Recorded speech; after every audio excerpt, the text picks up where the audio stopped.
السلام علیکم ورحمۃ اللہ وبرکاتہ۔ وعلیکم السلام ورحمۃ اللہ وبرکاتہ۔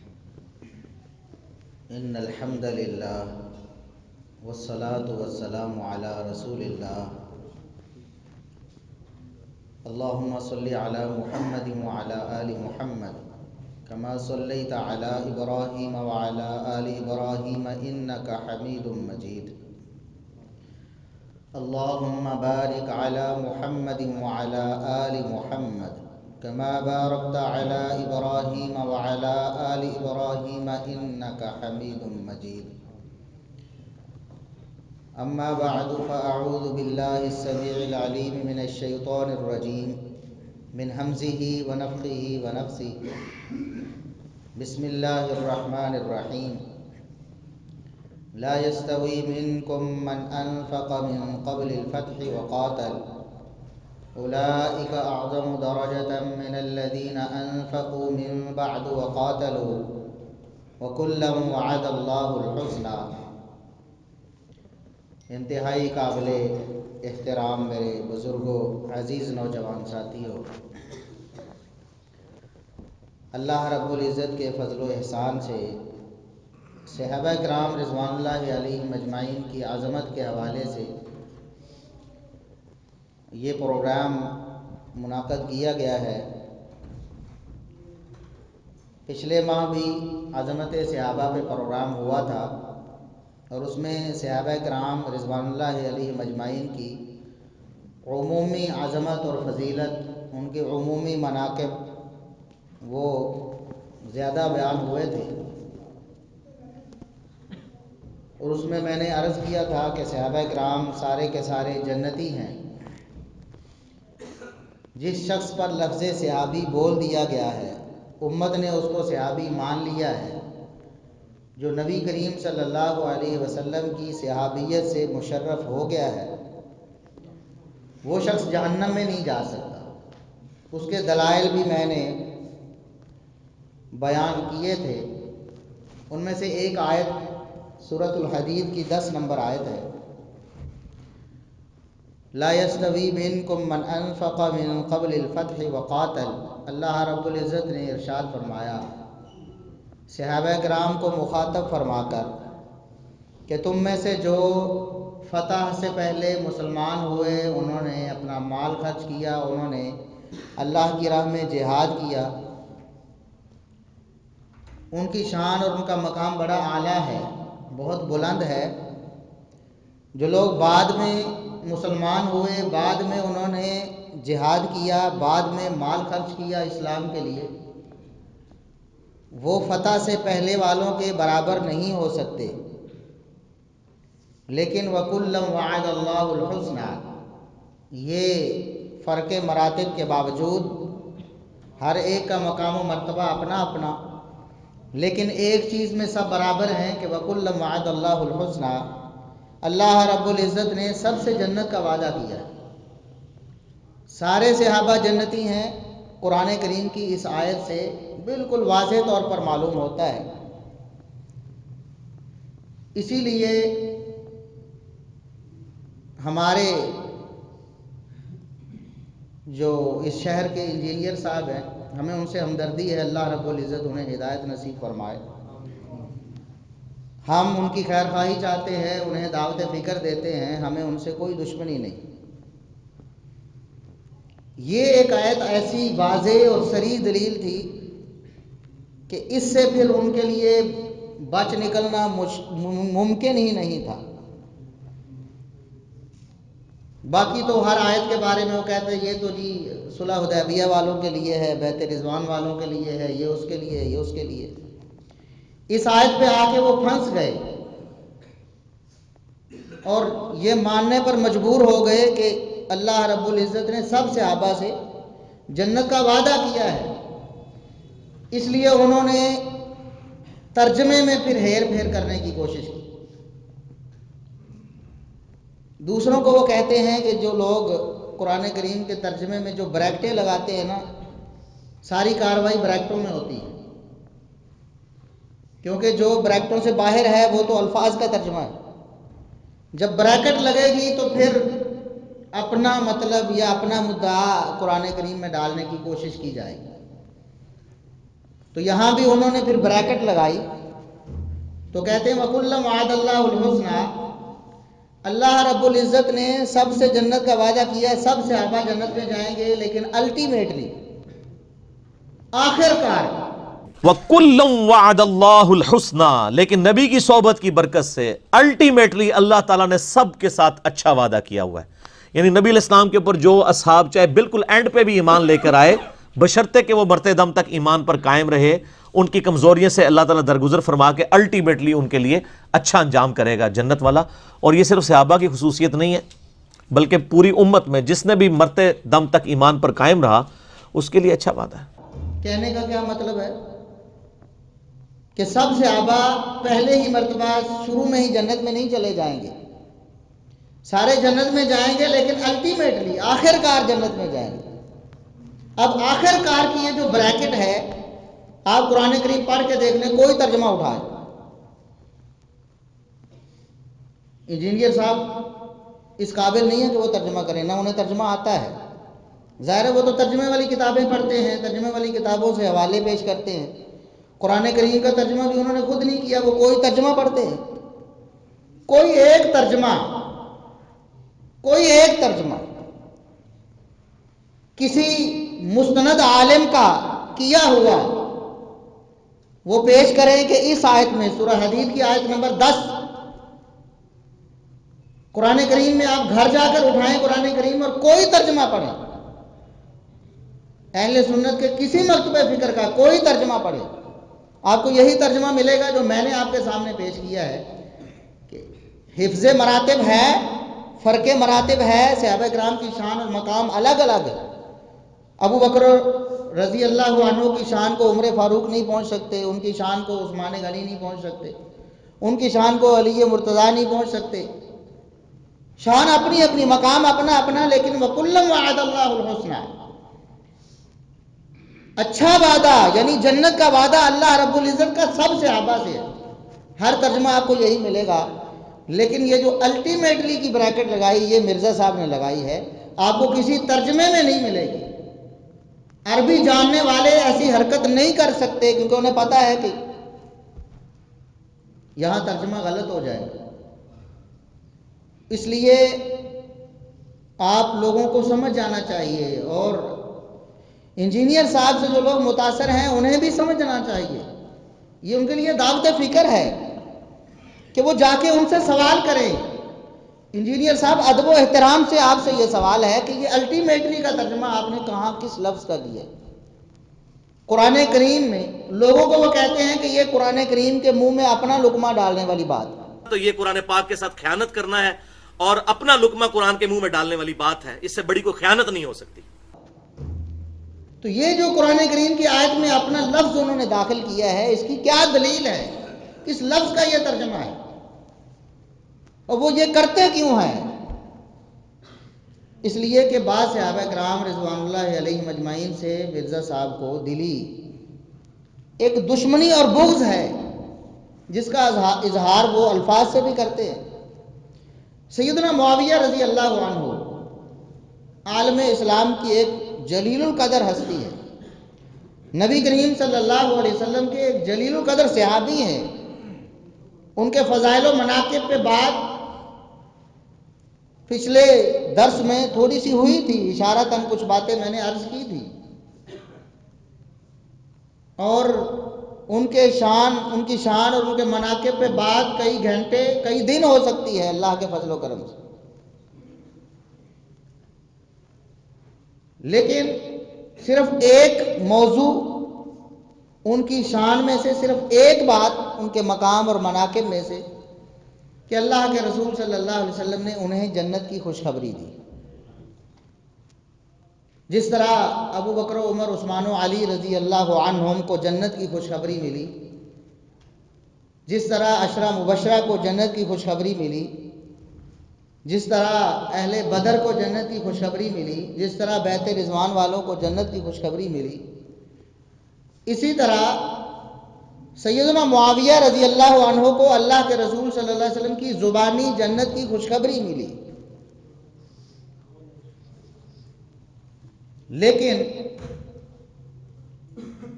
ہمارے کچھ بھٹکے ہوئے بھائی اس خوشخبری کو ماننے کے لیے تیار نہیں۔ پھر جب قرآن کی یہ آیت آئی سامنے کہ وَكُلًّا وَعَدَ اللَّهُ الْحُسْنَىٰ، سب سے جنت کا وعدہ ہے، تو پھر تو کام اور خراب ہو گئے، اس لیے انہوں نے وہاں الٹیمیٹلی کا لفظ لگایا، اپنی طرف سے داخل کیا۔ ہم کہتے ہیں سب صحابہ ہی جنتی ہیں قرآن کی زبان، سب صحابہ ہی جنتی ہیں محمد رسول اللہ صلی اللہ علیہ وسلم کی زبان، لیکن کچھ خاص لوگوں کو خاص کر کے الگ سے جنت کی بشارت دی گئی، جو ان کی اور شان پر دلالت ہے کہ ان کا مقام اور بہت زیادہ ہے، عام صحابہ سے بھی زیادہ ہے۔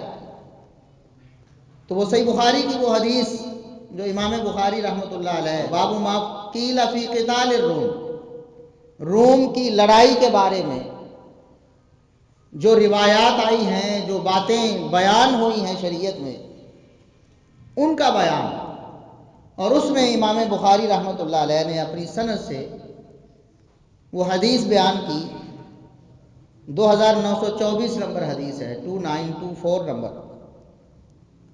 امام بخاری رحمۃ اللہ علیہ انہوں نے اپنی صحیح بخاری میں بڑے بڑے دقیق استنباط کیے ہیں۔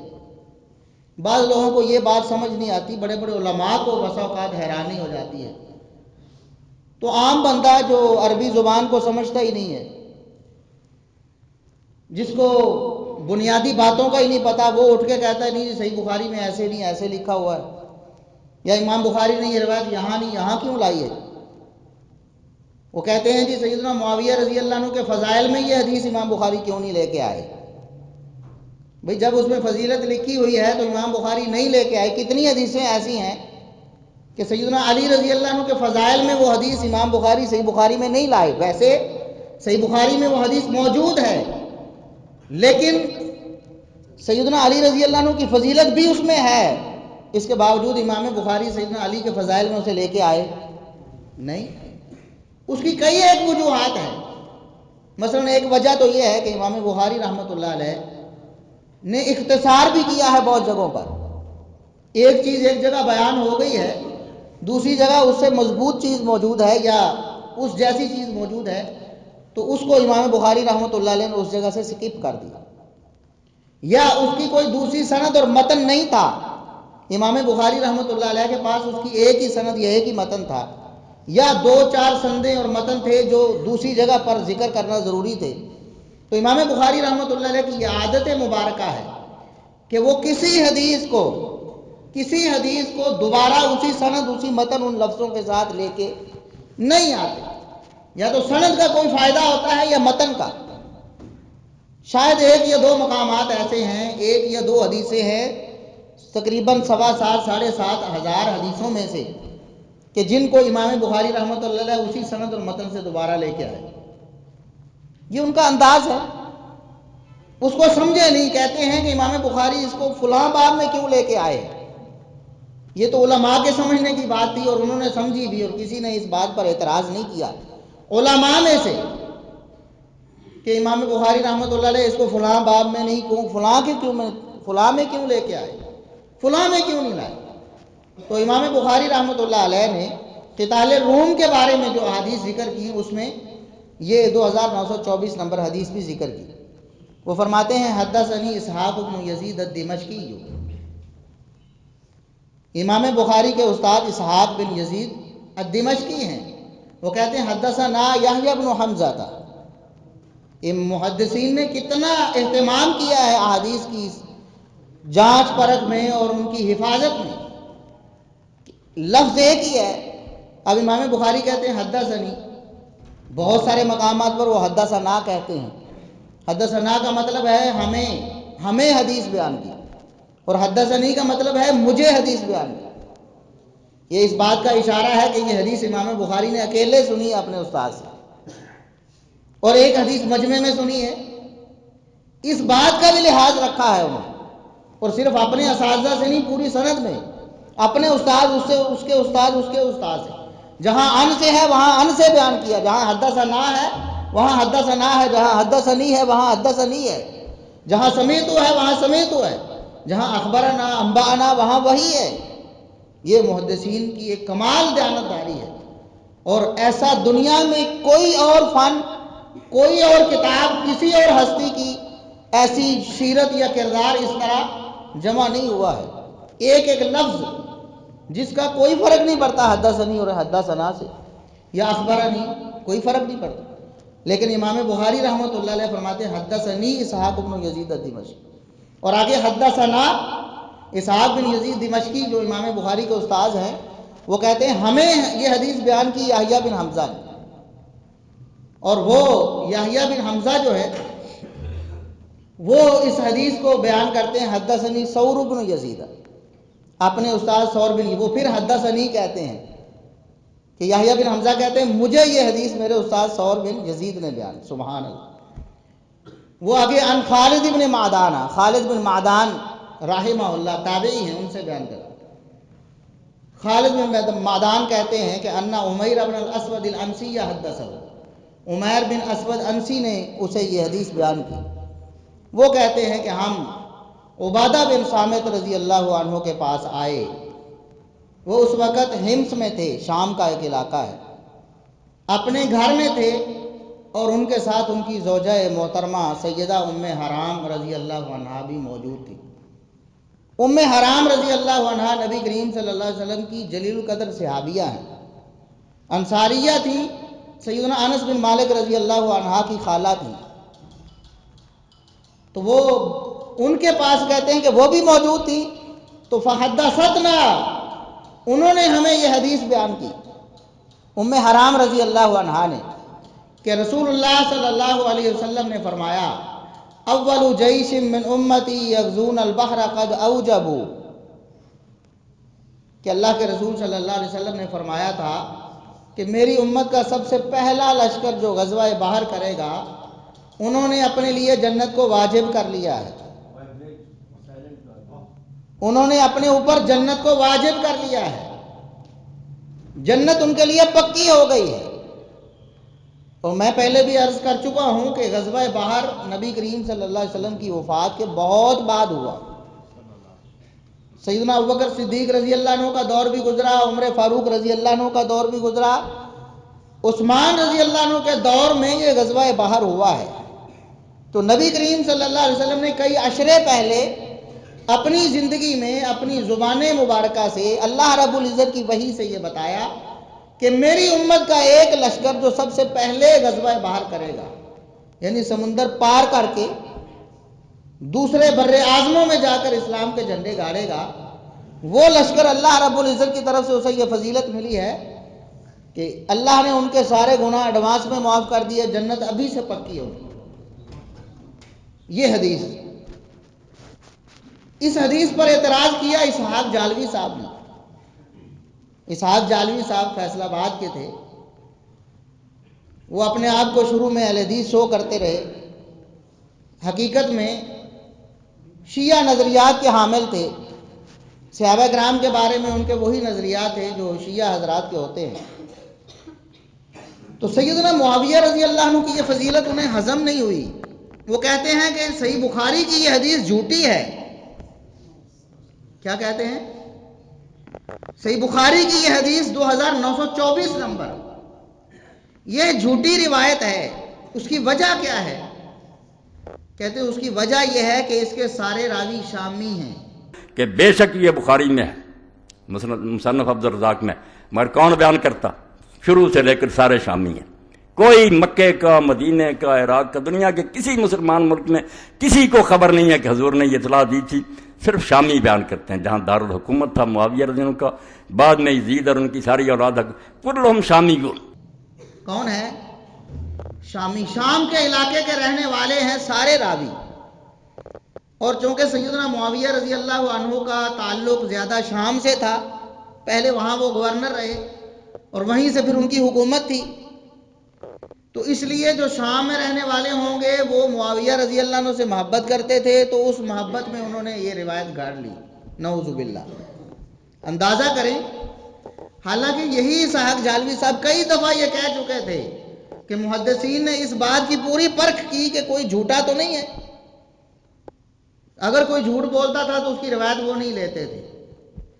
امام بخاری رحمت اللہ علیہ جو امیر المومنین فی الحدیث ہے، جو محدثین کے امام ہیں اس فن میں، ان کے بارے میں یہ سمجھ لینا کہ انہیں پتہ نہیں چلا نعوذ باللہ ایک جھوٹی روایت کو صحیح کہہ کر اپنی، کیونکہ بخاری کا نام ہی صحیح ہے، صحیح بخاری، امام بخاری رحمت اللہ علیہ نے اپنی کتاب کا نام ہی صحیح رکھا تھا، تو کہتے ہیں یہ جھوٹی روایت بخاری میں، یہ جھوٹی روایت ہے کیونکہ اس کے سارے راوی شامی ہیں، بیان کرنے والے کا تعلق شام سے ہے، تو اس کا مطلب کہ یہ ہوا کہ علی رضی اللہ عنہ کی فضیلت میں جو کوفی راوی کی روایت ہوگی وہ کیا ہوگی؟ رد ہو جائے گی، وہ بھی جھوٹ ہوگی نعوذ باللہ۔ کوفی راوی کوئی بھی ہو، سند میں ایک بھی کوفی راوی آ گیا تو روایت تو گئی، کیونکہ شان علی میں ہے، اور علی رضی اللہ عنہ کا دارالحکومت کوفہ تھا اور کوفے والے زیادہ محبت کرنے والے تھے، تو اس کا مطلب یہ ہوا کہ اہل کوفہ کی روایات علی رضی اللہ عنہ کی شان میں جھوٹی ہوگی۔ پھر سب سے پہلے تو یہ روایت اڑ گئی، من کنت مولاہ فہذا علی مولاہ، ہم اللہ کے فضل و کرم سے ہم اس حدیث کو صحیح سمجھتے ہیں، اس کا مفہوم بھی بیان کرتے ہیں۔ نبی پاک صلی اللہ علیہ وسلم نے فرمایا، جامع ترمذی کی حدیث ہے کہ جس کا میں محبوب ہوں علی اس کا علی بھی محبوب ہے، یہ ہو نہیں سکتا کہ میرے سے محبت کا دعویٰ ہو اور علی سے نفرت ہو، یہ ہو سکتا نہیں۔ ہم کہتے ہیں یہ حدیث بالکل صحیح ہے، لیکن یہ قاعدہ کلیہ اگر لگایا جائے کہ چونکہ اہل شام سے یہ روایت مروی ہے اور اہل شام سیدنا معاویہ رضی اللہ عنہ کے قریبی لوگ تھے، لہٰذا یہ جھوٹی ہوگی، پھر تو من کنت مولاہ فہذا علی مولاہ بھی اہل کوفہ نے روایت کی تو لہٰذا جھوٹی ہوگی نعوذ باللہ۔ اللہ رب العزت نے حدیث کی حفاظت کا اور حدیث پر اعتراض کرنے والوں کا منہ بند کرنے کا بڑا اہتمام کیا۔ بندہ حیران ہو جاتا ہے، بس اوقات بندے کے رونگٹے کھڑے ہو جاتے ہیں کہ کس طرح اللہ رب العزت حفاظت فرماتا ہے۔ یہ حدیث صحیح بخاری میں دوسری جگہ پر بھی ہے۔ میں نے بتایا نا کہ امام بخاری رحمت اللہ علیہ کا یہ ایک طریقہ ہے کہ حدیث کو جب دوبارہ لاتے ہیں تو کوشش کرتے ہیں اس کی سند بھی اور ہو، متن بھی، الفاظ بھی کچھ زیادہ ہوں، کچھ زیادہ فائدے ہوں اس میں، تاکہ دوبارہ لانے کا فائدہ ہو۔ امام بخاری رحمت اللہ علیہ اس حدیث کو دوبارہ لے کر آئے، دوبارہ جب اس حدیث کو امام صاحب لائے ہیں 2799 نمبر پر، 2799 پر، ساری کی ساری سند اور ہے، اور سند کے سارے راوی مدنی ہیں۔ اندازہ کریں، یہ ہے اللہ رب العزت کی حفاظت، انا نحن نزلنا الذکر وانا لہ لحافظون، یہ وحی ہم نے نازل کی ہے اور ہم ہی اس کی حفاظت کرنے والے۔ ایک جھوٹے نے کتنے سال بعد، کتنے 100 سال بعد پیدا ہونا تھا اور یہ دعویٰ کرنا تھا کہ بخاری کی یہ حدیث جھوٹی ہے اس لیے کہ سارے راوی شامی ہیں۔ اللہ رب العزت نے ان محدثین کی کیسی ڈیوٹی لگائی۔ امام بخاری رحمت اللہ علیہ نے جو دوسری سند پیش کی ہے، سارے راوی مدنی، اللہ کے فضل و کرم، حدیث بالکل یہی، حدیث بالکل یہی۔ ام حرام رضی اللہ عنہ، آپ نے سنا اس حدیث میں جو شامیوں نے بیان کی ہے، نبی پاک صلی اللہ علیہ وسلم نے بیان کیا، فرمایا پہلا لشکر جو غزوہ بحر کرے گا ان پر جنت واجب ہو گئی ہے۔ سیدہ ام حرام رضی اللہ عنہا نے اللہ کے رسول صلی اللہ علیہ وسلم سے عرض کیا، ادعو اللہ ان یجعلنی منہم، اللہ سے دعا کیجئے اللہ کے رسول کہ میرا بھی شمار ان میں سے ہو جائے، میرا بھی شمار ان میں سے ہو جائے۔ اور ایک بات یہ بتا دوں کہ انجینئر صاحب بھی اس حدیث کو نہیں مانتے جس طرح ماننا چاہیے۔ کہ اللہ کے رسول صلی اللہ علیہ وسلم نے فرما دیا جو بھی غزوہ بحر میں شامل ہوگا، پہلے غزوہ بحر میں، وہ کیا ہے؟ جنتی ہے۔ کہتے ہیں یہ کوئی فضیلت ہے؟ یہ کون سی فضیلت ہے؟ آؤ میں تم کو جنت کا ٹکٹ دیتا ہوں۔ آپ صلی اللہ علیہ وسلم میں جو دو رکھتے اس طرح پڑھے کہ اس کو کوئی خیال نہ آئے اور کوئی اس طرح کہ وہ اس کی توجہ اللہ کی طرف ہو، اس کے سارے گناہ معاف ہو، دیکھو جی جنت کا ٹکٹ مل گیا۔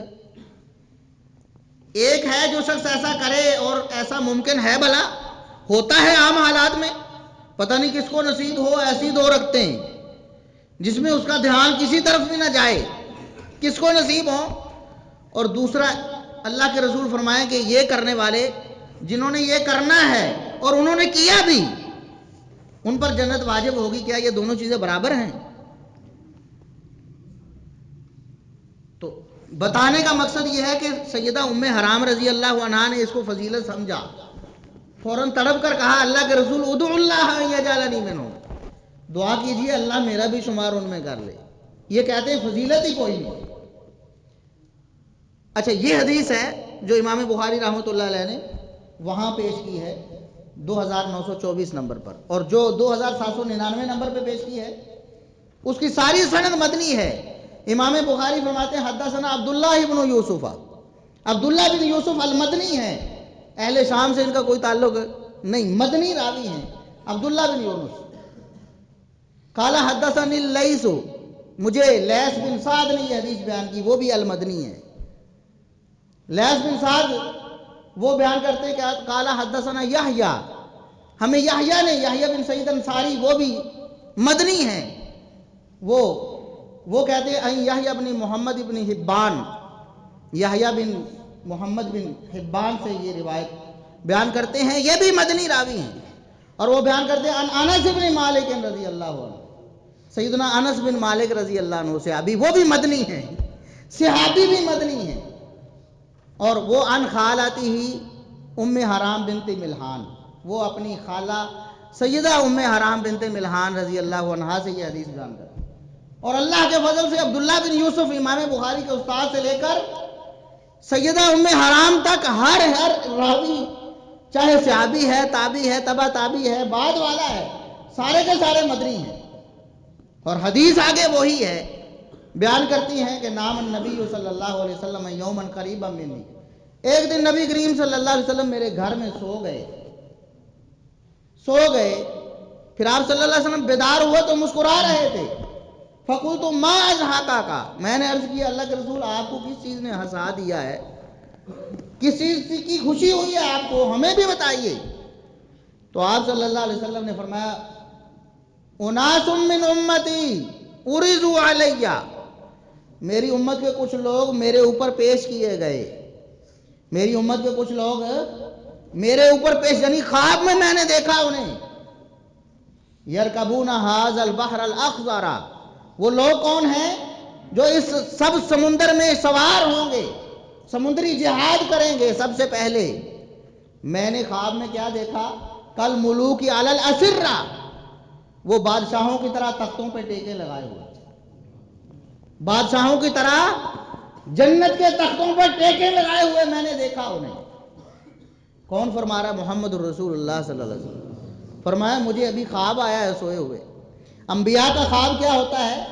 اللہ کی وحی اور اللہ کا حکم ہوتا ہے۔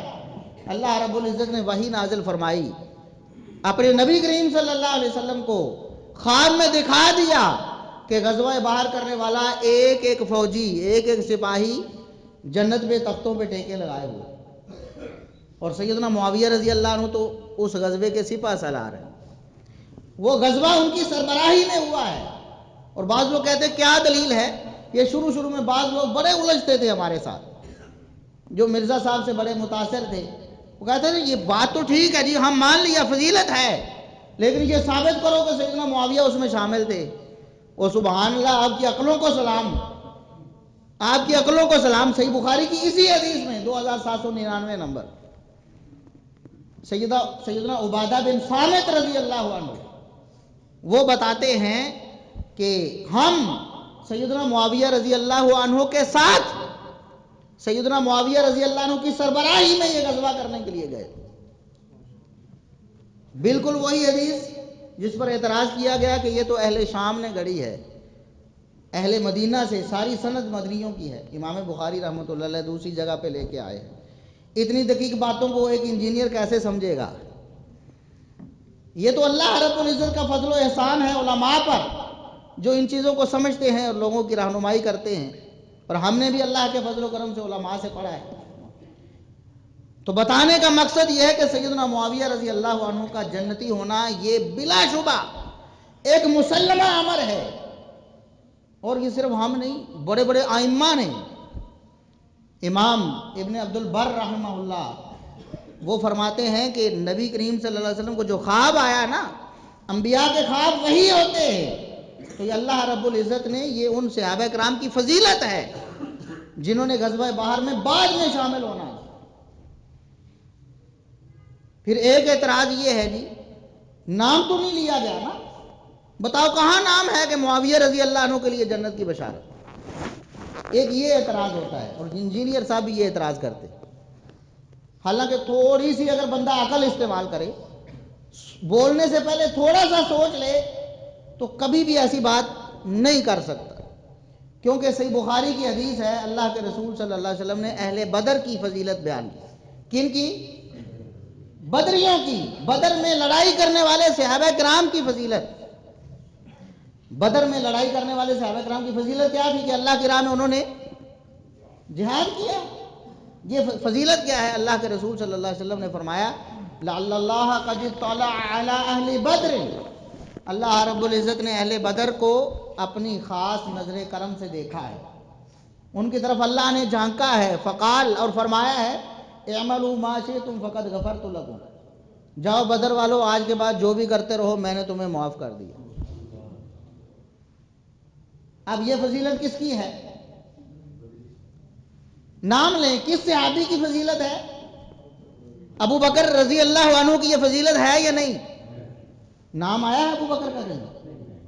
عمر فاروق کی یہ فضیلت ہے کہ نہیں؟ اللہ رب العزت نے اسے فرمایا اعملوا ما شئتم فقد غفرت لكم، جاؤ جو مرضی کرتے رہو میں نے تمہیں معاف کر دیا۔ علی مرتضیٰ کی یہ شان ہے کہ نہیں ہے؟ کہیں نام آیا ہے اللہ کے رسول صلی اللہ علیہ وسلم نے فرمایا ہو کہ علی کی طرف اللہ نے جھانک کر دیکھ کر فرمایا جاؤ علی آج کے بعد جو مرضی کرو تمہیں معاف کر؟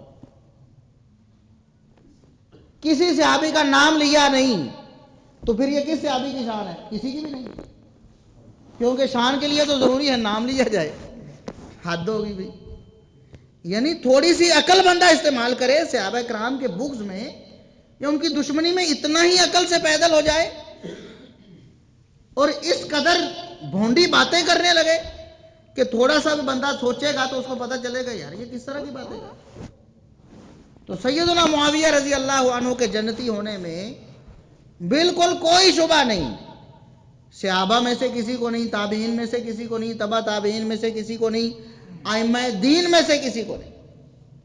اہل سنت کا کوئی ایک امام، اس کا کوئی ایک حوالہ باسند صحیح یا اس کی کتاب سے ہمارے سامنے پیش کریں فلاں نے کہا ہے کہ نہیں سیدنا معاویہ رضی اللہ عنہ کی جنت تو کوئی پکی نہیں، وہ آخرکار جنت میں چلے جائیں گے، شروع میں نہیں جا سکتے، ایسی بات کسی مسلمان نے نہیں کی ہے۔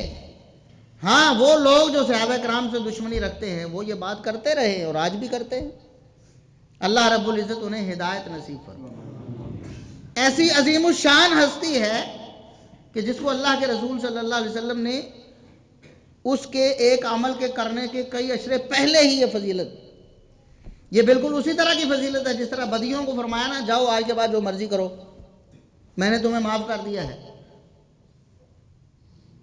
سیدنا معاویہ رضی اللہ عنہ اور ان کے ساتھیوں نے جو غزوہ بحر کرنا تھا، کئی اشرے بعد اللہ رب العزت نے پہلے ہی وحی نازل کر کے بتایا کہ قد اوجبو، انہوں نے اپنے لیے جنت الاٹ کر لی ہے، ان کے لیے جنت پکی ہو گئی ہے۔ اور میں کہا کرتا ہوں اگر بالفرض ان کی یہ بات مان لی جائے، جو یہ جھوٹ تواتر کے ساتھ بولتے ہیں، پروپیگنڈا کرتے ہیں کہ سیدنا معاویہ رضی اللہ عنہ بڑے ظالم تھے، نعوذ باللہ بڑے ظلم کیے انہوں نے، اگر یہ بات بالفرض ہم مان بھی لیں تب بھی اللہ رب العزت نے پہلے ہی فرمایا جا معاویہ جاؤ جو مرضی کرتے رہو میں نے تمہارے لیے جنت پکی کر دی۔ بات سمجھ گئے؟ لیکن اس کے باوجود سیدنا معاویہ رضی اللہ عنہ سے کوئی ظلم کرنا ثابت نہیں، اللہ کے فضل و کرم سے کوئی ایک ظلم ثابت کریں جو سیدنا معاویہ رضی اللہ عنہ نے کیا ہو اپنے عہد حکومت میں، کسی کو ناحق قتل کر دیا ہو، کسی کا مال کھا لیا ہو، کسی کو ظلمن قید کر دیا ہو، کسی کی گردن اتار دی ہو نعوذ باللہ، کسی کو بیڑیاں پہنا دی ہوں۔ باقی ایک حاکم جو ہے ظاہر ہے سیدنا علی رضی اللہ عنہ بھی حاکم تھے، لوگ قتل بھی کیا انہوں نے، زندہ نہیں جلا دیے تھے، زندہ جلا دیے تھے نا، جس پر عبداللہ بن عباس رضی اللہ عنہما نے کہا تھا کہ جلانا نہیں چاہیے تھا، قتل کرنا تو ان کا حق بنتا تھا، یہ مستحق تھے قتل ہونے کے، قتل کرنا چاہیے تھا، جلانا نہیں چاہیے تھا۔ تو علی رضی اللہ عنہ نے بھی سزائیں تو دی ہے، ایک حاکم جرم پر سزا تو دے گا، سزا کو کوئی ظلم کہتا ہے؟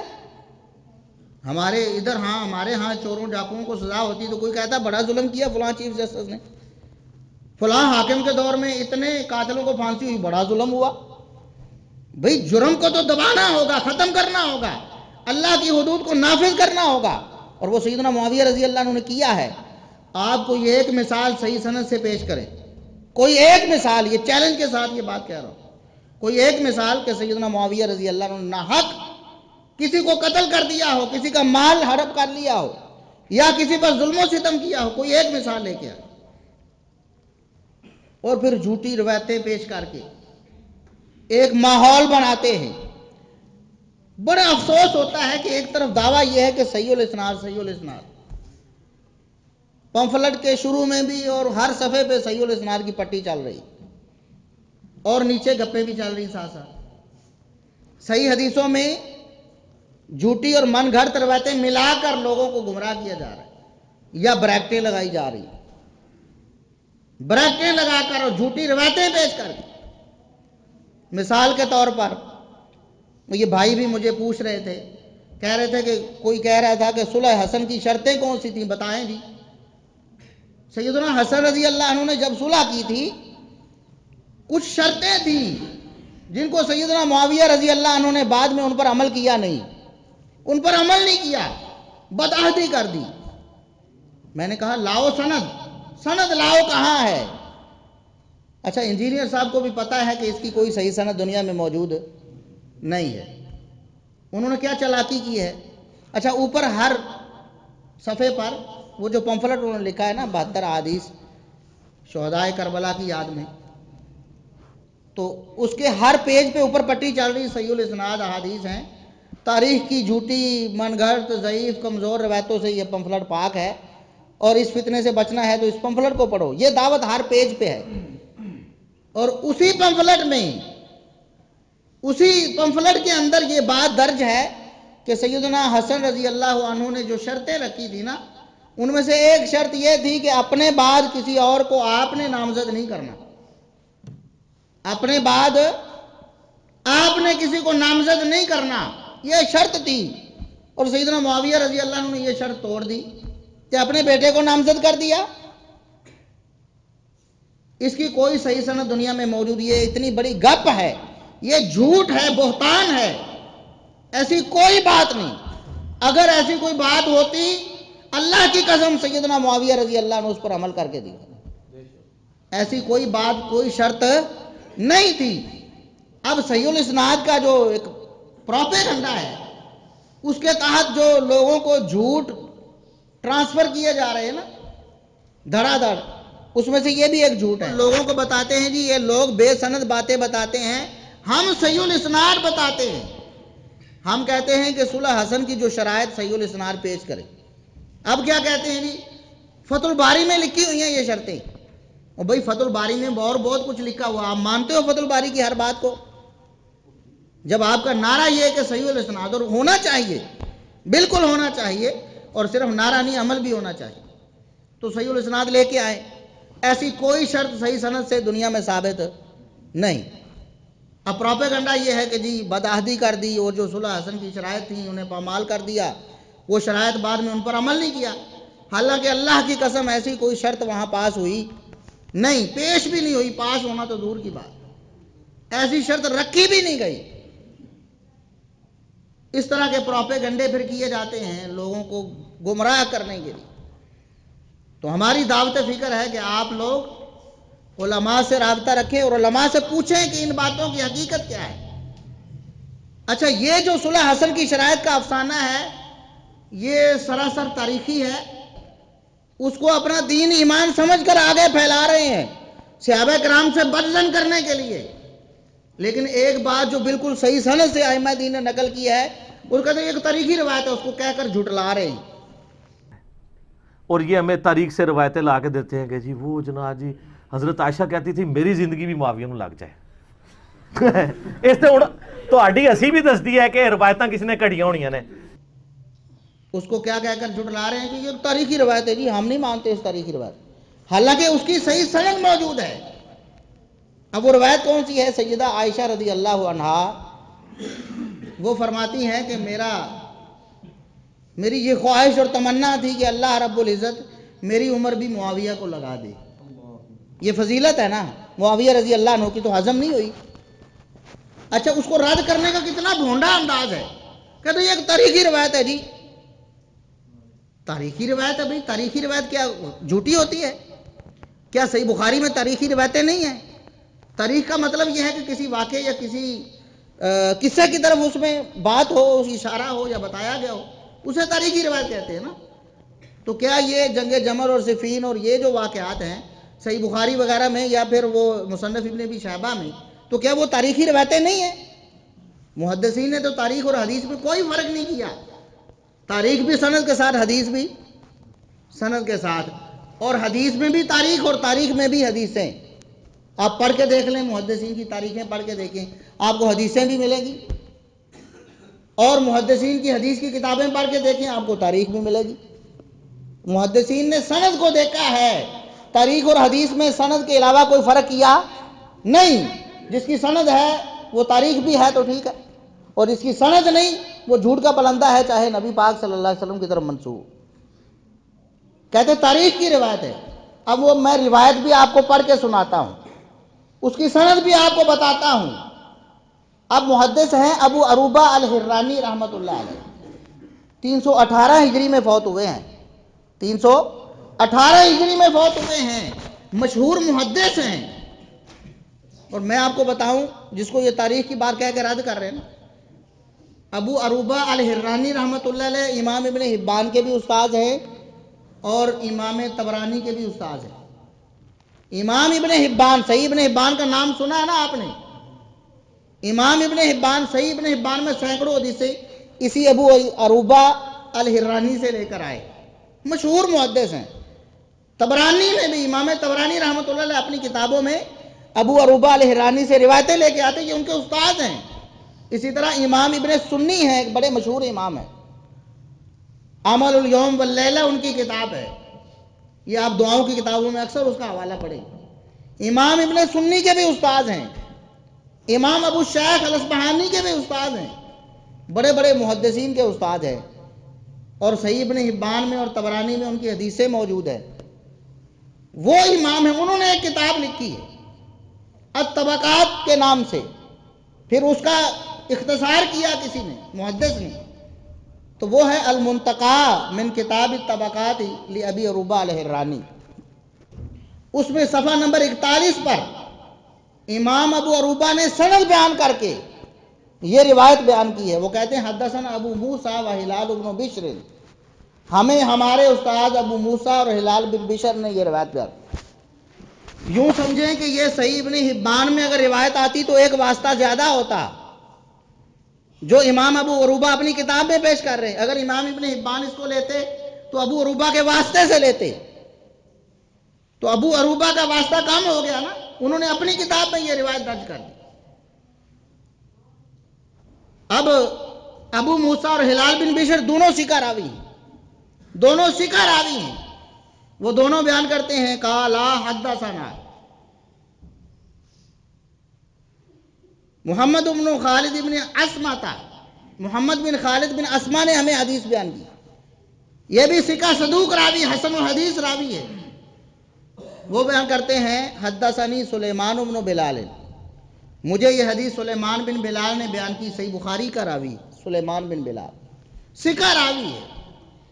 اور سلیمان بن بلال کہتے ہیں حدثنی علقمہ بن ابی علقمہ تھا، علقمہ بن ابی علقمہ ثقہ راوی، عن امہ، وہ اپنی والدہ ام علقمہ جن کا نام مرجانہ تھا ثقہ راویہ ہے، ان سے بیان کرتے ہیں. وہ عن عائشہ تھا، سیدہ عائشہ رضی اللہ عنہا سے بیان کرتے ہیں. محدث سے لے کر سیدہ عائشہ تک سند بالکل صحیح ہے.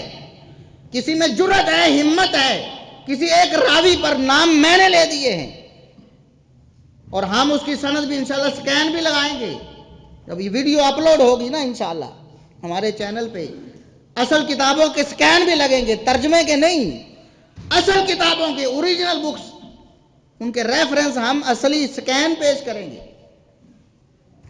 آپ دیکھیں گے، آپ کسی ایک راوی پر ہاتھ رکھیں، انگلی تو اٹھائیں، فلاں راوی جھوٹا ہے، فلاں کمزور ہے، فلاں مدلس ہے، فلاں مختلط ہے۔ اگر آپ ایسا نہ کر سکیں تو اس کا مطلب کیا ہے کہ آپ حدیث کا انکار کر رہے ہیں، سیدھا سیدھا حدیث کے منکر بن رہے ہیں۔ کہ سیدہ عائشہ رضی اللہ عنہا سے صحیح سند سے ایک محدث نقل کر رہا ہے، آپ اس کو تاریخی روایت کہہ کر رد کر رہے ہیں، یہ ایک تاریخ کی روایت ہے۔ سیدہ عائشہ رضی اللہ عنہا کیا کہتی ہیں؟ ما زال بی ما رأیت، میں ہمیشہ سے جو دیکھتی رہی فتنے میں لوگوں کے حالات کو، یہ صحابہ کرام کا جو اختلاف تھا، میں ہمیشہ اس کو آبزرو کرتی رہی، دیکھتی رہی، حتی انی لاتمنی ان یزید اللہ عز وجل معاویہ من عمری فی عمرہ، یہاں تک کہ ان سب حالات کو دیکھ کر میں نے یہ تمنا کی اللہ رب العزت سے کہ یا اللہ میری عمر بھی معاویہ کو لگا دے۔ معاویہ رضی اللہ عنہ، ان کی خدمات اسلام کے لیے، ان کے معاملات مسلمانوں کے لیے، ان کی ضرورت اتنی زیادہ ہے کہ یا اللہ میری عمر معاویہ کو لگا دے۔ یہ سیدہ عائشہ رضی اللہ عنہا سے صحیح سند سے ثابت ہے۔ انجینئر صاحب اگر آپ کے پاس کوئی اعتراض ہے جینین تو پیش کریں، ورنہ حدیث کا انکار تو نہ کریں اس طرح، یہ کہہ کر کہ آپ کی جان چھوٹ جائے گی کہ یہ تاریخ کی کتاب، اور یہ حیرانی کی بات ہے کہ یہ تاریخ کی کتاب بھی نہیں ہے۔ کتاب الطبقات لابی عروبہ الحرانی یہ تاریخ کی کتاب نہیں ہے، یہ اجزائے حدیثیہ میں شمار ہوتی ہے کہ حدیث کی چھوٹی چھوٹی جو کتابیں کسی ایک خاص مسئلے پہ ایک کتاب لکھ دینا، جس طرح امام بخاری رحمۃ اللہ علیہ نے رفع الیدین پہ ایک کتاب لکھ دی، جز رفع الیدین، اسی طرح فاتحہ خلف الامام پہ ایک کتاب لکھ دی، جز القراءہ خلف الامام، امام بہقی نے کتاب لکھ دی، امام کے پیچھے قرات کے حوالے سے خاص ایک کتاب، یعنی حدیثیں اس میں ہیں لیکن خاص ٹاپک پر۔ تو یہ طبقات کے بارے میں، صحابہ کرام کے طبقات، ان پر امام ابی عروبہ کی ایک خاص کتاب ہے چھوٹی سی، کہتے ہیں کہ یہ تاریخ کی کتاب ہے۔ تو بتانے کا مقصد یہ ہے کہ صحیح احادیث کا رد اور ان کا انکار کیا جاتا ہے، اب کوئی چارہ نہیں رہا نا، کوئی راستہ نہیں، اور سیدھا سیدھا انکار۔ بالکل اسی طرح جس طرح سیدنا معاویہ رضی اللہ عنہ کی فضیلت میں ایک حدیث جامع ترمذی اور مسند احمد وغیرہ میں ہے، نبی کریم صلی اللہ علیہ وسلم نے فرمایا اللہم اجعلہ ہادیا مہدیہ، یہ پیچھے میں بیان کر چکا ہوں، یا اللہ معاویہ رضی اللہ عنہ کو ہدایت یافتہ اور ہدایت کنندہ بنا دے، دعائیں کی نبی کریم صلی اللہ علیہ وسلم نے۔ تو کہتے ہیں یہ بھی روایت صحیح نہیں ہے، کیوں؟ پتہ نہیں، ہمارے دماغ میں نہیں اترتی، ہمارا دل اسے قبول نہیں کرتا، لہٰذا صحیح نہیں ہے۔ حالانکہ اس کو سب محدثین صحیح کہتے رہے ہیں۔ موجودہ دور جن محدثین جن کی تحقیق اور جن کے حکم مرزا صاحب نقل کرتے ہیں نا اپنے پمفلٹ میں، شیخ زبیر علی زئی رحمۃ اللہ علیہ، شیخ البانی رحمۃ اللہ علیہ، دیگر جو حدیث کے محققین ہیں، بشار عواد ہے، شعیب ارناؤت ہیں وغیرہ، وہ سب اس حدیث کو صحیح کہتے ہیں، اور حدیث ہے بھی صحیح، کوئی علت نہیں ہے اس میں۔ لیکن مرزا صاحب کیا کہتے ہیں؟ میں نہیں مانتا۔ بھئی میں نہ مانوں کا کوئی علاج دنیا میں ہے؟ ہمارے پاس کیسے ہوگا؟ ہم تو دعوت فکر دے سکتے ہیں ان لوگوں کو جو سمجھتے ہیں کہ مرزا صاحب بڑے حدیث کو مانتے ہیں۔ یہ غامدیت کا راستہ ہے، جو حدیث اچھی لگی، غامدی صاحب بھی حدیثیں بیان کرتے ہیں، لیکن جو اچھی نہ لگے بس اس کو قرآن کے خلاف کہہ کے یا ویسے ہی اس کو اڑا دیتے ہیں، نہیں مانتا جی۔ تو میں نہ مانوں کا کوئی علاج نہیں ہے۔ تو صحیح احادیث کا انکار کرنا یہ بہت بڑا فتنہ اور بہت بڑا جرم ہے، اور انسان جب اس ڈگر پہ چلا جاتا ہے تو اللہ رب العزت پھر اس کو ہدایت نہیں دیتے ہیں۔ اس لیے مرزا صاحب کو دعوت فکر ہے کہ وہ واپس آئیں، جو حدیث ہے اس کو مانیں، جو قرآن نے بتایا ہے اس کو تسلیم کریں، اپنی طرف سے بریکٹیں نہ لگائیں۔ اور حدیث کو صرف یہ کہہ کر رد کریں کہ یہ تاریخ کی روایت ہے جی میں نہیں مانتا، وہ محدث نے صحیح سند پیش کی ہوئی اس کی، آپ کہتے ہیں تاریخ کی روایت ہے میں نہیں مانتا۔ یہ سیدہ عائشہ رضی اللہ عنہا نے فرمایا ہے، میری یہ تمنا رہی کہ میری عمر اللہ رب العزت معاویہ کو لگا دے، آپ کو کیا اعتراض ہے اس پر؟ یہ سیدہ عائشہ رضی اللہ عنہا کا ایک تعریفی سرٹیفکیٹ ہے سیدنا معاویہ رضی اللہ عنہ، یہ ان کے جذبات ہیں سیدنا معاویہ رضی اللہ عنہ، اور یہ شان اور مقام ہے سیدنا معاویہ رضی اللہ عنہ۔ تو ہر وہ بات جس سے شان اور مقام ثابت ہوتی ہو، ہمارے یہ جو بھٹکے ہوئے بھائی ہیں اس کو رد کرنے کی کوشش کرتے ہیں، اور ہر وہ بات جو ثابت نہیں ہے اور سیدنا معاویہ رضی اللہ عنہ کے بارے میں ہے اس کو یہ ثابت بنانے کی کوشش کرتے ہیں، اس پر زور لگاتے ہیں، زور لگا لگا کر کہیں یہ ثابت ہو جائے تو بس ہم نعرہ لگا دے دیکھو جی معاویہ نے یہ کر دیا، معاویہ نے وہ کر دیا۔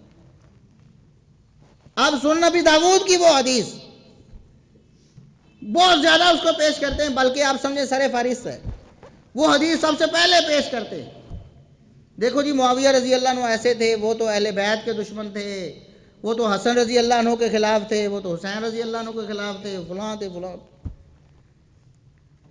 اچھا وہ حدیث ہے سنن ابی داؤد کی 4131 نمبر، 4131 نمبر، 4131 نمبر، امام ابو داؤد رحمۃ اللہ علیہ نے اپنی سند سے پیش کی۔ وہ فرماتے ہیں حدثنا عمرو بن عثمان بن سعید الحمصی، امام ابو داؤد کے استاد عمر بن عثمان بن سعید الحمصی ہیں، وہ کہتے ہیں حدثنا بقیہ، تو ہمیں یہ حدیث بقیہ نے بیان کی، وہ کہتے ہیں ام بحیر بن سعد، یہ بحیر بن سعد سے میں روایت کرتا ہوں، اور بحیر بن سعد ان خالد بن معدان تابعی ہیں رحمہ اللہ، ان سے یہ روایت کرتا ہوں۔ خالد بن معدان کے الفاظ یہ ہے کہ ایک دن سیدنا مقدام بن مادی کرب رضی اللہ عنہ اور عمر بن اسود اور ایک بنو اسد سے ایک بندہ تھا، یہ تینوں سیدنا معاویہ رضی اللہ عنہ کے پاس گئے، تو فقال معاویہ رضی اللہ عنہ نے مقدام بن مادی کرب رضی اللہ عنہ سے کہا اعلمت ان الحسن بن علی توفی، مقدام کیا آپ کو پتا ہے کہ حسن بن علی فوت ہو گئے ہیں، سیدنا حسن رضی اللہ عنہ فوت ہو گئے ہیں؟ فرجع مقدام رضی اللہ عنہ نے انا للہ و انا الیہ راجعون پڑھا۔ فقال له رجل، ایک بندہ جو وہاں موجود تھا اس نے کہا مقدام رضی اللہ عنہ کو مخاطب ہو کر اتراہ مصیبت، کہ آپ حسن بن علی کا دنیا سے جانا کوئی مصیبت سمجھتے ہیں؟ یہ کوئی مصیبت ہے؟ شاید اس نے کہا ہو کہ یہ تو کوئی خوشی کی بات ہے، اور پھر آگے الفاظ یہ ہیں کہ جمرۃ اطفأها اللہ، یہ تو نعوذ باللہ ایک انگارہ تھا جس کو اللہ نے بجھا دیا، سیدنا حسن رضی اللہ عنہ کے بارے میں۔ اب یہ سیدنا معاویہ رضی اللہ عنہ کے الفاظ نہیں ہیں، ان کی مجلس میں کسی بندے نے کہے۔ اب یہ روایت بڑی بڑھا چڑھا کر پیش کرتے، لیکن حالانکہ ہم کئی دفعہ یہ بتا چکے ہیں کہ یہ روایت 3 وجہ سے ثابت نہیں ہے، 3 وجہ سے یہ روایت ضعیف ہے، 3 علتیں اس روایت میں موجود ہیں۔ پہلی علت بقیہ بن ولید مدلس ہے، میں نے جو پڑھ کے سنایا نا، عمر بن عثمان بن سعید کا استاد کون ہے؟ بقیہ بن ولید، بقیہ بن ولید مدلس ہے، اور انہوں نے روایت ان بحیر، ان کے صیغے کے ساتھ بیان کی ہے۔ تو مدلس جب ان کے ساتھ روایت بیان کرے تو قبول ہوتی، اور مرزا صاحب تو انجینئر صاحب اس اصول کو بلا مبالغہ سینکڑوں مرتبہ ریکارڈ کروا چکے کہ جو بھی مدلس ہے اس کی ان والی روایت سماع کی تصریح کے بغیر روایت بخاری مسلم کے علاوہ قبول ہوتی نہیں۔ وہ کہتے ہیں محدثین کا یہ پیٹ رول ہے، اور یہ پیٹ رول ہے صحیح مسلم کے مقدمے میں محدثین کا اجماع ہے کہ مدلس کی ان والی روایت سماع کی تصریح کے بغیر ضعیف تصور کی جاتی ہے، اور سفیان ثوری اور آمش یہ 2 امام المدلسین ہیں، کیونکہ یہ ضعیف راویوں سے بھی تدلیس کیا کرتے تھے، یہ سب سے ورس ترین قسم ہے تدلیس کی۔ ہم بھی کہتے ہیں پیٹ رول ہے، اور بھئی پیٹ رول کیا باقی حدیثوں میں ہے؟ اس حدیث میں نہیں ہے۔ تو بقیہ بن ولید مدلس ہیں، سماع کی تصریح نہیں کی، لہذا روایت قبول نہیں۔ دوسری علت اس میں یہ ہے کہ بقیہ بن ولید عام مدلس نہیں بلکہ تدلیس تسویہ کرتے، آسان سی بات آپ سمجھ جائیں گے۔ مدلس ایسے راوی کو کہتے ہیں جو اپنے استاد کو بسا اوقات گرا دے بیان کرنے میں، جس نے اس کو یہ حدیث سنائی ہے اس کا نام نہ لے بلکہ اس سے اگلے بندے کا نام لے کر آگے سند بیان کر دے اور سند ان کے ساتھ بیان کرے کہ فلاں سے روایت ہے، وہ روایت فلاں سے تو ہے ہی، وہ یہ تو نہیں کہہ رہا کہ میں نے فلاں سے سنا ہے، اگر ایسا کہے تو جھوٹ بولے گا نا، کیونکہ درمیان والا بندہ تو اس نے گرا دیا ہے، جس سے سنی تھی وہ تو ہے ہی نہیں سند میں، اگلے سے سننے کا دعویٰ تو نہیں کر سکتا نا، ہے بھی سچا، تو وہ ان سے روایت بیان کرتا ہے، اپنے اور اپنے دادا استاد کے درمیان اپنے حقیقی استاد کو چھوڑ دیتا ہے، اس کا ذکر سند میں نہیں ہوتا، اور ان کہہ کے کہ میرے فلاں استاد سے یہ روایت، جبکہ تدلیس تسویہ یہ ہے، تسویہ کا معنی ہوتا ہے برابر کر دینا، برابر کر دینا، اس کا مطلب یہ ہے کہ وہ راوی صرف اپنے استاد کو نہیں گراتا، اگر ضرورت پڑے تو سند میں کسی بھی راوی کو کسی بھی موقع پر گرا دیتا۔ بات سمجھ گئے؟ ایک تو یہ ہے کہ صرف اپنے استاد کے بارے میں اس کا یہ رویہ ہے کہ بسا اوقات اپنے استاد کا وہ ذکر نہیں کرتا سند میں، لیکن دوسرا راوی جو تدلیس تسویہ کرتا ہے اس کا مطلب یہ ہے کہ سند میں کسی بھی جگہ پر وہ کسی بھی راوی کو گرا دیتا ہے۔ جو عام تدلیس کرنے والا ہے اس کے بارے میں قانون یہ ہے کہ وہ اپنے استاد سے سماع کی اصرات کرے گا، جب وہ کہے گا نا کہ میں نے فلاں سے سنا ہے تو اس کا مطلب یہ ہے کہ اب تو صحیح کہہ رہا نا، وہ سنا تو ہے، اگر سنا ہے تو واقعی درمیان میں بندہ گرا، کیونکہ وہ کہہ رہا ہے کہ میں سنا ہے بھی سچا، جھوٹ تو بول نہیں سکتا وہ، اس کا مطلب یہ ہے کہ اس نے یہ روایت ڈائریکٹ سنی ہوئی ہے، لہذا مسئلہ ختم۔ لیکن جو راوی تدلیس تسویہ کرتا ہے وہ صرف اپنے استاد کے بارے میں نہیں بلکہ سند میں کسی راوی کے ساتھ بھی ایسے کر سکتا ہے کہ سند چلتے چلتے اپنے استاد یا دادا استاد یا آگے کسی راوی کو گرا کر کہے ان فلاں۔ تو جو عام تدلیس کرتا ہے وہ اپنے استاد سے سماع کی اصرات کرے گا، اور جو تدلیس تسویہ کرتا ہے وہ پوری سند میں سماع کی اصرات کرے گا۔ بات سمجھ گئے نا آپ؟ ایک راوی عام تدلیس کرنے والا، تدلیس الاسناد جسے کہتے ہیں، ایک اپنے استاد تک اس کی یہ کاروائی محدود ہوتی ہے، تو شرط یہ لگائی جاتی ہے کہ اپنے استاد سے سماع کی اصرات کرے، بس روایت قبول ہو گئی۔ لیکن تدلیس تسویہ کرنے والا پوری سند میں سماع کی اصرات کرے گا تاکہ پتہ چلے کہ واقعی اس نے سند میں کسی اور جگہ سے بھی کوئی راوی گرایا نہیں۔ تو بقیہ بن ولید ایسا راوی ہے جو تدلیس تسویہ کرتا ہے، اس کا مطلب کیا ہے کہ پوری سند میں سماع کی اصرات چاہیے، پوری سند میں کہیں بھی ان آ گیا تو اس کا مطلب ہے کہ روایت مشکوک ہے، اور بقیہ بن ولید تدلیس تسویہ کرتا ہے۔ اب ہمارے بھائی یہ جو بھٹکے ہوئے بھائی ہیں بڑے خوش ہوئے، انہوں نے بڑے نعرے لگانے شروع کر دیے، بھئی دیکھو آپ کہتے تھے نا کہ ابو داؤد میں بقیہ ان سے بیان کر رہا ہے، آؤ ہم آپ کو اس کی سماع کی تصریح دکھاتے ہیں۔ مسند احمد میں چلے گئے، مسند احمد کی حدیث پیش کی، کہتے ہیں اسی حدیث میں بقیہ نے سماع کی صراحت کی ہے، اور وہ حدیث بھی میں آپ کو سند بھی پڑھ کے دکھاتا ہوں، 17189 نمبر حدیث ہے، 17199 نمبر۔ امام احمد بن حنبل فرماتے ہیں حدثنا حیوہ بن شریح، حیوہ بن شریح ہمیں یہ حدیث بیان کرتے ہیں۔ حیوہ بن شریح الحمسی ہیں۔ حیوہ بن شریح کون ہے؟ الحمسی، حمص اہل شام، شام کا علاقہ یعنی شامی راوی ہے، حمسی راوی، یہ بات آپ نے یاد رکھنی ہے، آگے کام آئے گی۔ حیوہ بن شریح، اور ابو داؤد میں بھی جو امام ابو داؤد کے استاد ہیں نا عمر بن عثمان بن سعید، وہ بھی حمسی ہیں، سند کے اندر لکھا ہوا الحمسی۔ دونوں جگہ کون ہے امام صاحب کے؟ امام ابو داؤد کے استاد بھی حمسی ہیں اور امام احمد بن حنبل کے استاد بھی حمسی ہیں، اور آگے وہی حدثنا بقیہ، بقیہ بن ولید ہے، وہی راوی۔ بقیہ بن ولید سے آگے حدثنا بحیر، ہمیں یہ حدیث بحیر بن سعد نے بیان کی۔ بات سمجھ گئے آپ؟ اگر تو عام مدلس ہوتا تو بس بات کافی ہوتی کہ بقیہ بن ولید نے اپنے استاد سے سماع کی صراحت کر دی، لیکن بقیہ بن ولید عام مدلس نہیں ہے، تدلیس تسویہ کرتے ہیں، اور تدلیس تسویہ کرنے والے کے لیے پوری سند میں سماع کی صراحت ضروری ہے، لیکن اس پوری سند میں سماع کی صراحت نہیں ہے، مسند احمد کی حدیث آپ نکال کے دیکھ لیں 17189. حدثنا حیوۃ بن شریح قال حدثنا بقیۃ قال حدثنا بحیر عن خالد بن معدان. بحیر بن سعد سے بعد پھر ان آ گیا ہے، یعنی سند میں اب بھی ان موجود ہے، سماع کی اصلاحات اب بھی چاہیے.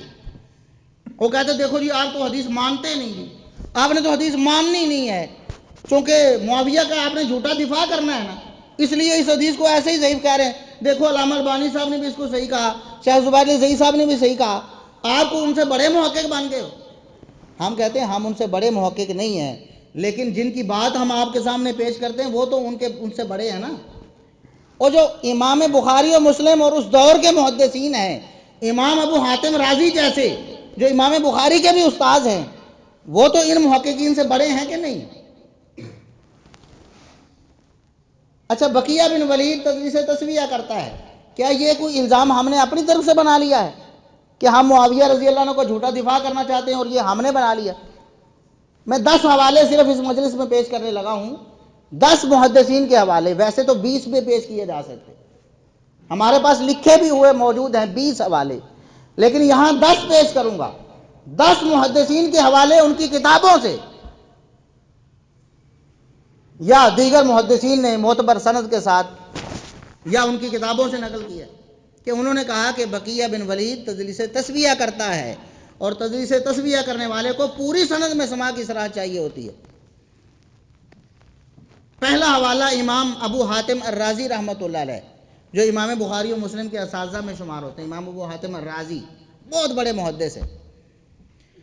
ان کے بیٹے ہیں امام عبد الرحمن بن ابی حاتم، ابن ابی حاتم ان کو کہا جاتا ہے عمومی طور پر. ان کی کتاب ہے العلل. اس میں انہوں نے اپنے والد کا یہ قول نقل کیا ہے کہ بقیہ بن ولید تدلیس تسویہ کرتا ہے. بھئی کیا امام ابو حاتم بھی کوئی کسی انجینئر صاحب کا مقابلہ کرتے ہوئے نعوذ باللہ انہوں نے اپنی طرف سے بات بنا لی؟ اور امام ابو حاتم کیا انجینئر صاحب کا جواب دیتے ہوئے غلط بیانی کر رہے تھے؟ امام ابو حاتم رحمۃ اللہ علیہ. اس کے بعد امام خطیب بغدادی رحمۃ اللہ علیہ، انہوں نے اپنی کتاب الکفایہ فی علم الروایہ میں یہی بات لکھی ہے کہ بقیہ بن ولید مدلس ہے اور تدلیس تسویہ کرتا ہے، اور تدلیس تسویہ کرنے والے کے لیے پوری سند میں سماع کی صلاحت ضروری ہوتی ہے. دوسرا حوالہ. تیسرا حوالہ امام ابن الجوزی رحمۃ اللہ علیہ. بعض موقع پر ابن الجوزی بڑے یاد آتے ہیں. ایک کتاب لکھی نا ابن الجوزی، اس کو بڑا پروموٹ کرتے ہیں. امام ابن الجوزی رحمۃ اللہ علیہ العلل المتناہیہ ان کی کتاب ہے، اس میں انہوں نے لکھا ہے کہ بقیہ بن ولید تدلیس تسویہ کرتا ہے. اور امام ابن الجوزی کے سیدنا معاویہ کا جھوٹا دفاع کرنے کے لیے انہوں نے تو ایک عمومی بات کہی، ان کے تو خیال میں بھی نہیں ہوگا کہ اس روایت میں بقیہ بن ولید بھی ہے یا نہیں. انہوں نے تو ایک عمومی حکم بیان کیا ہے. تیسرا حوالہ. چوتھا حوالہ امام ابن ملقن رحمۃ اللہ علیہ، بہت بڑے امام ہیں. انہوں نے بخاری کی سب سے مبسوط شرح لکھی ہے التوضیح کے نام سے، التوضیح لشرح الجامع الصحیح. بہت مفصل ایک شرح ہے صحیح بخاری کی. بہت بڑے محدث ہیں امام ابن ملقن رحمۃ اللہ. انہوں نے اپنی کتاب البدر المنیر میں یہی بات لکھی ہے کہ بقیہ بن ولید تدلیس تسویہ کرتا ہے. کیا امام ابن ملقن بھی کیا سیدنا معاویہ کے جھوٹے دفاع کے لیے یہ کر رہے تھے؟ نعوذ باللہ. اور یہ کوئی ہماری بات ہے؟ یا تو ہمارے حوالوں کو جھوٹا ثابت کرو، بتاؤ کہ محدثین نے یہ بات نہیں کی، ہم جھوٹ بول رہے ہیں نعوذ باللہ. یا پھر مان لو یہ بھونڈا اعتراض کہ یہ تو سیدنا معاویہ کا جھوٹا دفاع کرنا چاہتے.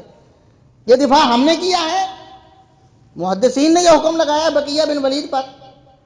آپ لاؤ کوئی ایک حوالہ جھوٹا ثابت کرو ان میں سے، کہو کہ ایسا نہیں ہوا. اسی طرح امام حافظ ابن حجر رحمۃ اللہ علیہ، حافظ ابن حجر، اور ان سے پہلے امام ابن القطان الفاسی رحمۃ اللہ علیہ. ابن القطان الفاسی حدیث کی خدمت میں ایک بہت بڑا نام ہے. انہوں نے بھی بقیہ بن ولید کو مدلس کہا کہ یہ تدلیس تسویہ کرتے تھے، اور یہ حافظ ابن حجر نے التلخیص الحبیر میں نقل کیا ان سے. اور خود حافظ ابن حجر رحمۃ اللہ علیہ نے یہی بات لکھی ہے کہ بقیہ بن ولید مدلس تدلیس تسویہ کرتا ہے، اور یہ بات انہوں نے اپنی کتاب اتحاف المہارہ میں لکھی۔ اس کے بعد حافظ علائی رحمۃ اللہ علیہ، حافظ علائی رحمۃ اللہ علیہ انہوں نے اپنی کتاب جامع التحصیل میں یہ بات لکھی ہے کہ بقیہ بن ولید مدلس ہیں، تدلیس تسویہ کرتے ہیں۔ اور اس کے بعد امام زرکشی رحمۃ اللہ علیہ، ان کی کتاب ہے حافظ ابن الصلاح کے مقدمے پہ النکت، کچھ انہوں نے اس پر نوٹس لکھے ہیں، النکت علی مقدمۃ ابن الصلاح، اس میں علامہ زرکشی رحمۃ اللہ علیہ نے یہی بات لکھی ہے کہ بقیہ بن ولید مدلس ہے، تدلیس تسویہ کرتا ہے، یعنی کہ پوری سند میں سماع کی صراحت کرنا ضروری ہے اس کے لیے، تب جا کر سند صحیح ہو۔ اسی طرح حافظ ابن العراقی رحمۃ اللہ علیہ، حافظ ابن العراقی رحمۃ اللہ علیہ، ان کی کتاب ہے المدلسین، اس میں انہوں نے یہ بات لکھی ہے کہ بقیہ بن ولید مدلس ہیں، تدلیس تسویہ کرتا ہے۔ اور آخری حوالہ 10واں، علامہ سبط ابن العجمی، وہ اپنی کتاب التبیین لاسماء المدلسین، اس میں یہ بات لکھتے ہیں کہ جو بقیہ بن ولید ہے یہ تدلیس تسویہ کرتا ہے۔ یہ 10 حوالے ہیں، 10 اور بھی پیش کیے جا سکتے ہیں۔ تو کیا یہ محدثین، ان کے بارے میں بھی آپ کہیں گے کہ معاویہ رضی اللہ عنہ کا جھوٹا دفاع کرنے کے لیے انہوں نے یہ کر دیا؟ ہماری بات نہیں ہے، یہ محدثین کی بات ہے۔ لہٰذا اصولی بات یہ ہے کہ بقیہ بن ولید جب تک پوری سند میں سماع کی تصریح نہ کریں روایت قبول ہوتی نہیں۔ اور یہ کو ہمارا پہلا حکم ہے، کہتے جی سب نے صحیح کہا ہے، یہ ضعیف کہتے۔ بھئی اس کو صحیح کہنے کے لیے حدیث کہاں سے پیش کی انہوں نے؟ کہاں کا حوالہ پیش کیا سماع کی تصریح کا؟ مسند احمد۔ مسند احمد کے جو محقق ہیں، جن کا حوالہ مرزا صاحب بھی درجنوں دفعہ اپنے پمفلٹ میں دے چکے ہیں، ڈاکٹر شعیب الارناؤوط، ڈاکٹر شعیب الارناؤوط بہت بڑے محقق ہیں اس دور کے۔ مسند احمد میں اسی حدیث کے تحت جس میں یہ سماع کی تصریح لے کے آئے ہیں، بڑے خوش ہیں کہ اب تو حدیث صحیح ہو گئی ہے، اور معاویہ رضی اللہ عنہ کے خلاف ایک ہمیں حوالہ مل گیا ہے۔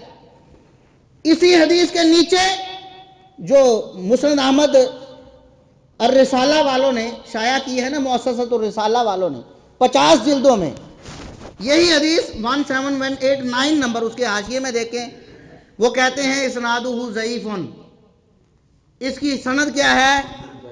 ضعیف ہے۔ کیوں ضعیف ہے؟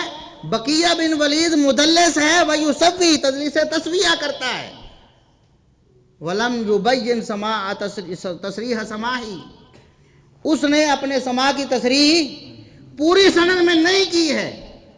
وہ اپنے استاد کی تو کر دی نا، بقیہ حدثنا بحیر کہہ دیا، لیکن بحیر پھر عن خالد ابن معدان ہے۔ بقیہ بن ولید کو چاہیے تھا کہ پوری سند میں سماع کی تصریح کرتے، تب جا کر روایت قبول ہونی۔ اور ڈاکٹر شعیب الارناؤوط بھی کیا معاویہ رضی اللہ عنہ کو جھوٹا دفاع کرنے کے لیے یہ کر رہے؟ دو علتیں ہو گئی۔ پہلی علت بقیہ بن ولید مدلس ہیں، ابو داؤد میں انہوں نے سماع کی تصریح اپنے استاد سے بھی نہیں کی ہے۔ دوسری علت مسند احمد میں سماع کی تصریح اپنے استاد سے ہے، لیکن پوری سند میں سماع کی تصریح نہیں۔ مدلس و تدلیس تسویہ کرے، اس کے لیے ضروری ہے کہ پوری سند میں سماع کی تصریح۔ ایک تیسری علت بھی ہے، اب کہیں گے نا یہ کوئی اپنی طرف سے بنا رہے، بھئی علامہ البانی رحمۃ اللہ علیہ یا کسی عالم کے سامنے اگر کوئی حوالہ نہیں آیا، ہم ادب و احترام کے ساتھ ان کی بات کو رد کریں گے۔ انسان تھے نا، کہیں خطا ہو سکتی ہے، ان سے معصوم من الخطا تو نہیں تھے، لیکن محدثین کا فیصلہ ہم کیسے چھوڑ دیں؟ تیسری بات، امام ابو زرع رحمۃ اللہ علیہ، امام ابو زرع یہ امام ابو حاتم، یہ دونوں ہم عصر ہیں، اور دونوں امام بخاری و مسلم کے اساتذہ میں شمار ہوتے ہیں۔ امام ابو زرع رازی رحمۃ اللہ علیہ بہت بڑے محدث ہیں، وہ فرماتے ہیں کہ جب بقیہ بن ولید سے کوئی ہمسی راوی بیان کر رہا ہو، ہمس میں رہنے والا کوئی راوی بقیہ بن ولید سے بیان کرے اور سماع کی تصریح کر دے، تو اس کی سماع کی تصریح قبول نہیں ہے۔ اور یہ حوالہ بھی العلل کا ہے، امام ابو حاتم کے بیٹے ابن ابی حاتم، عبد الرحمن بن ابو حاتم، انہوں نے العلل میں یہ حوالہ نقل کیا ہے، اور یہ ان کے استاذ ہیں ابو زرع رازی رحمۃ اللہ۔ یہ ان کے والد اور ابو زرع رازی اور ابو حاتم الرازی دونوں اکٹھے رہتے تھے بہت سے مقامات. انہوں نے حوالہ نقل کیا ہے کہ امام ابو زرع رازی رحمۃ اللہ نے ایک حدیث کے بارے میں فرمایا، جس حدیث میں بقیہ بن ولید کے یہ الفاظ نقل ہوئے ہیں کہ حدثنا عبد العزیز.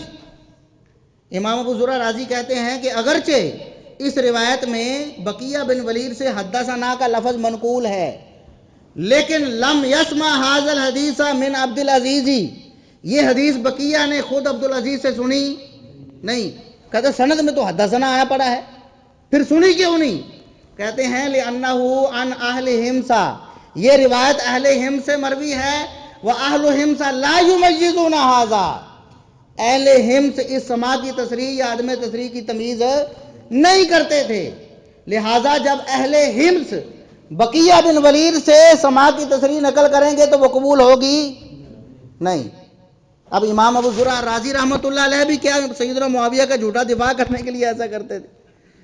اندازہ کریں، 3 علتیں ہیں اور درجنوں محدثین کے حوالے ہیں. آپ کے سامنے پیش کر دیے، کوئی ایک حوالہ جھوٹا ثابت کرے کوئی، یا کوئی اصولی بات کرے. یہ کوئی بات ہے جی؟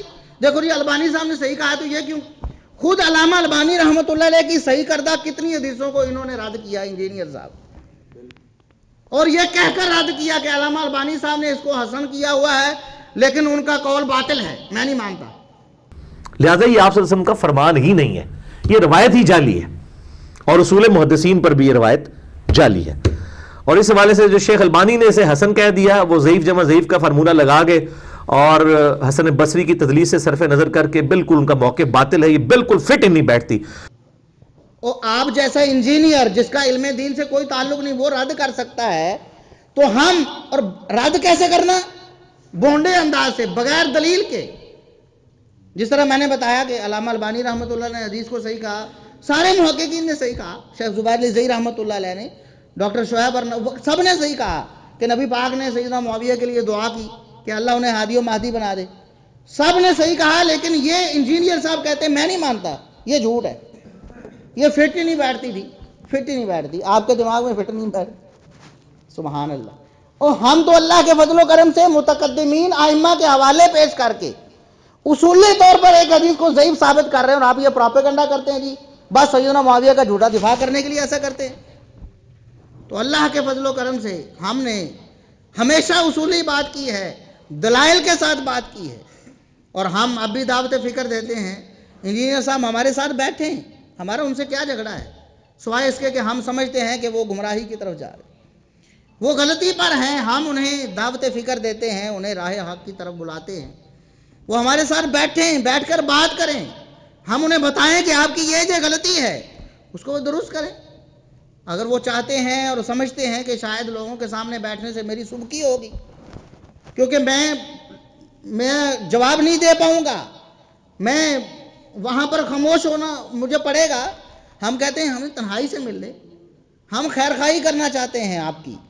اور وہ لوگ جو انجینئر صاحب سے متاثر ہیں ہم انہیں بھی دعوت فکر دیتے ہیں، وہ بھی ہم سے رابطہ کریں، علماء سے رابطہ کریں، اور اپنی جو بھی اشکال ہیں وہ پیش کریں. جب آپ ایک طرف دیکھیں گے صرف تصویر کا ایک رخ، آپ کو پتا ہے کہ یہ بڑا خطرناک ہے، ایک رخ دیکھنا. اور اللہ کے فضل سے کتنے بے شمار نوجوان ہیں، کتنے لوگ ہیں جو عمر رسیدہ ہیں، اللہ کے فضل و کرم سے پوری دنیا سے رابطہ کرتے ہیں. وہ کہتے ہیں کہ ہم تو ایک ہی رخ دیکھ رہے تھے بس، انجینئر صاحب اور انجینئر صاحب، اور ہمیں لگ رہا تھا کہ بالکل ٹھیک ہیں 100%، ان کا تو کوئی توڑ ہے ہی نہیں. لیکن جب آپ کی ویڈیوز دیکھی اچانک سامنے آ گئی، کسی بھائی نے بھیجی، تو چند گھنٹوں میں اللہ رب العزت نے ہماری کایا پلٹ دی، ہمیں سمجھ آ گئی کہ واقعی دوسرا رخ دیکھنا چاہیے تھا. آپ بھی علماء سے رابطہ کریں، دوسرا رخ دیکھیں. کچھ باتیں ہم نے پیش کی پچھلے درس میں، کچھ آج کے درس میں پیش کی، انشاءاللہ یہ سلسلہ چلتا رہے گا. ہم دوسرا رخ دکھا رہے ہیں آپ کو. قرآن کریم کی آیت کا ترجمہ غلط کر دیا، اور وہ ترجمہ کر دیا جو امت میں سے کسی مفسر محدث نے کیا نہیں. اللہ نے فرمایا وَكُلًّا وَعَدَ اللَّهُ الْحُسْنَىٰ، اللہ نے سب صحابہ سے جنت کا وعدہ کیا ہے، یہ بریکٹ میں الٹیمیٹلی وعدہ کیا ہے کہ آخرکار جنت میں چلے جائیں.